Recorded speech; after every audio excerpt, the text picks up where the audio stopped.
What if I told you that while every other tech company was bleeding cash and laying off employees during the 2008 recession, Apple was quietly building the largest corporate war chest in history? Not only did they avoid the panic that destroyed their competitors, they used the crisis to launch the iPad, grow their cash reserves from $15.4 billion to $34 billion, and emerge and come out as the most valuable company on earth. Here's what's fascinating. Apple didn't do this by gambling on the next big trend or chasing performance. They did it by thinking like an institution, by building a system so robust that it could survive any crisis and capitalize on every opportunity. And here's the part that will change how you think about your own wealth. The same liquidity strategy that made Apple recession-proof is exactly what high-income entrepreneurs like you need to build for true financial independence. Because while you're earning more than ever, if you're still trading time for money, still worried about the next market crash, still feeling financially exposed despite your success, then you're playing by the wrong rules. Today, I'm going to show you Apple's institutional playbook, how they stack, shield, and scale their capital, and why this isn't just a corporate strategy. It's the blueprint for converting your earned income into a self-funding wealth engine that works when markets don't. Let me tell you a story about someone. We'll call him Marcus. Marcus is a software entrepreneur. He sold his first company for $8 million, started another one. Now he's pulling in $750K a year. He's got about 4.5 mil in assets. He lives in a beautiful home in Austin, drives a Tesla. The kids are in private school. From the outside, Marcus has made it. But if you imagine his private thoughts, here's how he might describe his situation. I feel like I'm running on a treadmill that keeps getting faster. I'm earning more than I ever dreamed, but I can't shake this feeling that it could all disappear tomorrow. My advisor keeps telling me to max out my 401k, buy index funds, diversify. But my net worth goes up and down with the market like a yo-yo. My portfolio was up 400K on paper last year. Then I watched 350K evaporate in the first quarter of this year. I'm supposed to feel wealthy, but honestly, I feel vulnerable. I built a business that runs without me. Why can't I build wealth that grows without me? That question really boils down to time. If your assets don't produce income independent of your effort, then you haven't truly bought your freedom. That's the trap so many high earners fall into. It's what I call success Stockholm syndrome. They become conditioned to believe that wealth building requires constant vigilance, constant risk, and constant market watching. And they never consider that there might be another way. The truth is, most successful entrepreneurs build their wealth like individuals when they need to be building it like institutions. Here's what someone like Marcus doesn't understand, and what most high earners miss completely. There are two entirely different ways to build wealth in this world. There's the individual way, chase performance, take risks, diversify across market correlated assets, hope your timing is right, and accept that your wealth will fluctuate with forces completely outside of your control. And then there's the institutional way. Prioritize survival, preserve liquidity, build systems that compound regardless of market conditions, and maintain the ability to capitalize on opportunities when everyone else is in retreat. Someone like Marcus is playing the individual game, and institutions are eating his lunch. You want to know why I study institutions and teach people to mirror their strategy? Because they're the only ones who can't afford to be wrong. They must build systems that survive, adapt, and scale through every crash, every war, every rate hike. You think Wall Street hedge funds can say that? Your financial advisor? No. Only institutions build for forever. So if you want to build something that lasts, you don't guess. You mirror what's already been proven.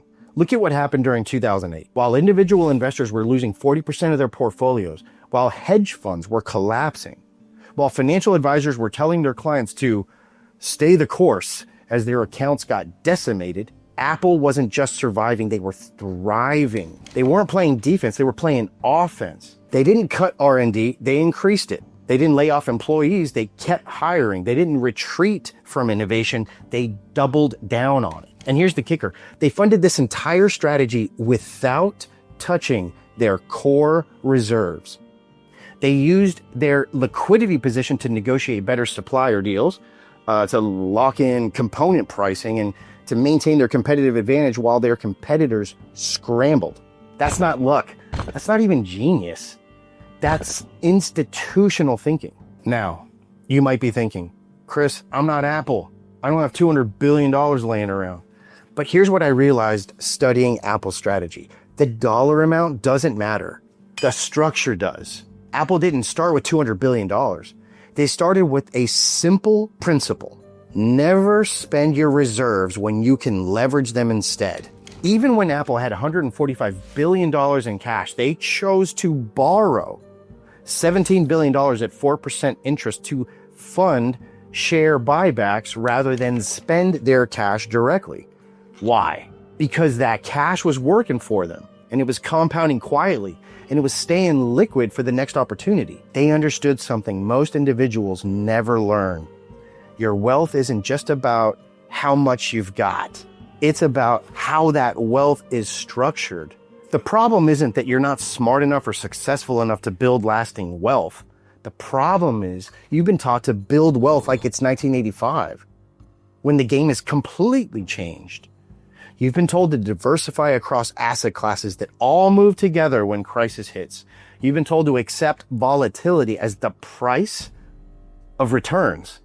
You've been told that liquidity is lazy money. It's not your fault. It's the system that you were taught. But institutions, they never bought into that system. They build for liquidity first, growth second.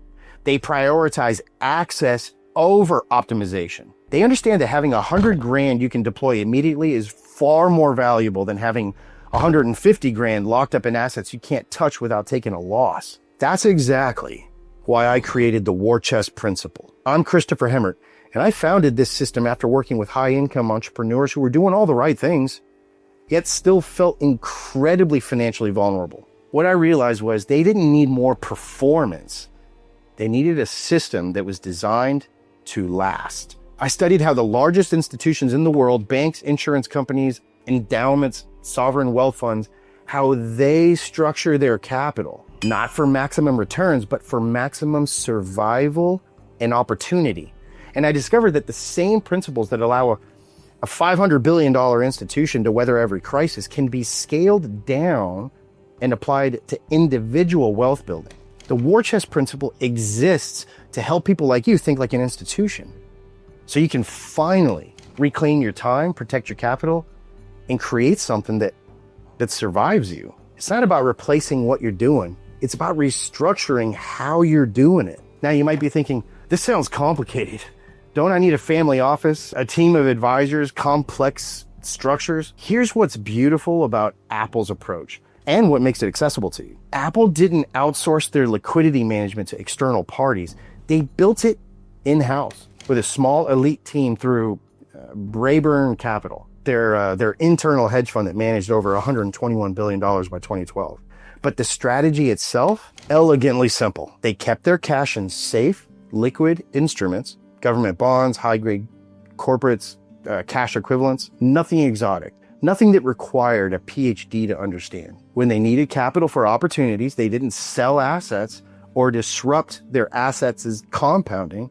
They borrowed against their reserves at low interest rates and deployed that borrowed capital strategically. When those investments generated returns, they used the cash flow to either acquire more income-producing assets or to strengthen their reserve position, creating a self-reinforcing cycle. Stack, shield, scale. That's it. That's the system. You don't need Apple's complexity to apply Apple's principles. You need Apple's discipline. The vehicle doesn't matter. Whether it's dividend-paying cash value life insurance, real estate, private lending, what matters is the structure. A stable compounding reserve that you can borrow against without interrupting its growth. Use borrowed capital to acquire income-producing assets.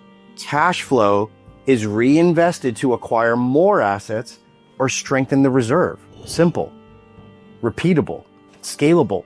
That's how institutions create income that flows whether they work or not, turning money into time. If you want to go deeper, I've prepared a private briefing for you at warchestprinciple.com. It walks through exactly how to structure a capital system like the one that we've discussed today. one that mirrors what institutions do. You'll also receive a free PDF that outlines how the wealthiest families and financial institutions view earned versus passive income and how they structure for time, control, and tax efficiency. This isn't about selling you anything. It's about showing you a different way to think about wealth, one that prioritizes survival and optionality over speculation and optimization. Because here's what I've learned after working with hundreds of high-income entrepreneurs. The ones who build lasting wealth don't chase the latest strategy or the hottest investment. They build systems. Systems that work in bull markets and bear markets. Systems that generate income whether they're working or not. Systems that free you from trading labor for money because your assets now produce income independent of your time, energy, or effort. So let's recap what we've learned about Apple's institutional approach. The first belief shift. Stop building wealth like an individual. Start building wealth like an institution. Institutions prioritize survival and liquidity because they have to endure every crisis and capitalize on every opportunity. Second belief shift. It's not your fault that traditional wealth building feels risky and volatile. You were taught to optimize for performance in a system designed for speculation. Institutions optimize for structure and sustainability. The third belief shift. You don't need complex tools or massive teams to apply institutional principles. You need institutional discipline.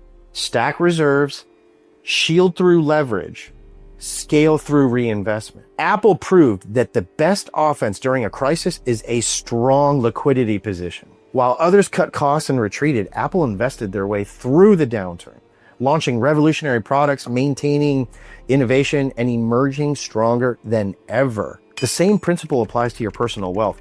When you have true liquidity, capital that holds its value, stays accessible, and it can be leveraged without interrupting its growth, you're not just protecting against downturns, you're positioning to profit from them. Because here's the truth, the next crisis isn't a threat to your wealth. It's the greatest opportunity you'll ever have to accelerate it, but only if you're structured like an institution when it arrives. You can always make more money, but you can never make more time. By structuring your wealth like an institution, you convert money into the only thing that truly matters, freedom of time. Well, guys, I hope that this message blesses you. Between this video and the next one, take great care of yourselves. And until then, God bless.